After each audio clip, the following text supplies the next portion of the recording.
പോയില്ലായിരുന്നോ? മാമനോ? എനിക്കിന്ന് പോവണ്ട. മക്കളൊക്കെ അവിടെ കണ്ടില്ലല്ലോ. അവർ പഠിക്കാൻ പോയി. ധുനിയും പോയോ? പോയി. ധുനിയുടെ കാര്യം ഒന്നും പറയണ്ട. ഇന്നലെ മുതൽ ആരോടും ഒന്നും മിണ്ടുന്നുമില്ല. ഒരു വല്ലായ്മ പോലെ.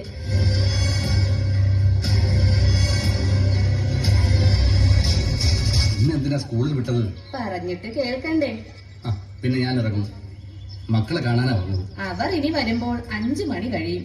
എനിക്ക് ഒരു സ്ഥലം വരെ പോകണം. എങ്കിൽ പിന്നെ ഞാൻ ഇറങ്ങട്ടെ. ഇനി നിന്നാലേ താമസിക്കും.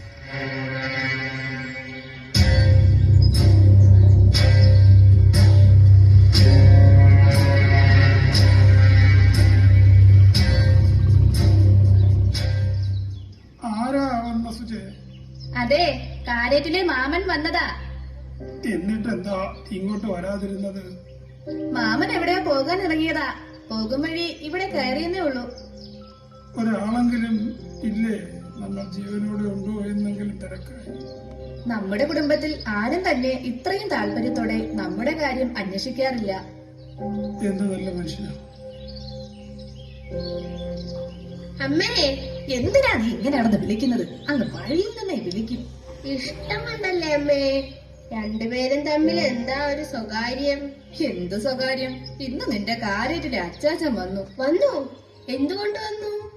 എന്നിട്ട് അച്ചാച്ചൻ പോയോ? ഒന്ന് കാണാൻ പോലും പറ്റിയില്ല. നീ ഒന്ന് സമാധാനപ്പെട്. അച്ചാച്ചൻ എന്തോ അത്യാവശ്യമുണ്ടെന്ന് പറഞ്ഞു പോയി.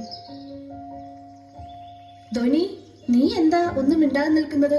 നീയാണല്ലോ അച്ചാച്ചൻ വന്നെന്ന് പറഞ്ഞാൽ കൂടുതൽ സന്തോഷിക്കുന്നത്. എന്തെന്നറിയില്ല അമ്മേ, ഇന്ന് ചേച്ചി സ്കൂളിലും വയ്യാത്ത പോലെ ആയിരുന്നു. അങ്ങനെ ടീച്ചർ വിളിച്ചോണ്ട് പോകുന്ന കണ്ടു. എന്തു പറ്റി മോളെ? 2 ദിവസമായി തീരെ സുഖമില്ലാത്തതുപോലെ. ഒന്നുമില്ല അമ്മേ, ചെറിയ തലവേദന. പനിയുടെ ലക്ഷണമായിരിക്കും. മോളെങ്കിൽ പോയി കിടക്ക്, അമ്മ ചായ എടുക്കാം. അമ്മേ, അച്ചാച്ചൻ എന്ന് വരും? അവളുടെ ഒരു അച്ചാച്ചൻ. അച്ചാച്ചൻ നാളെ വരാന്ന് പറഞ്ഞു. എങ്കിൽ ഞാൻ നാളെ സ്കൂളിൽ പോകുന്നില്ല. നീ സ്കൂളിലേ പോകണ്ട.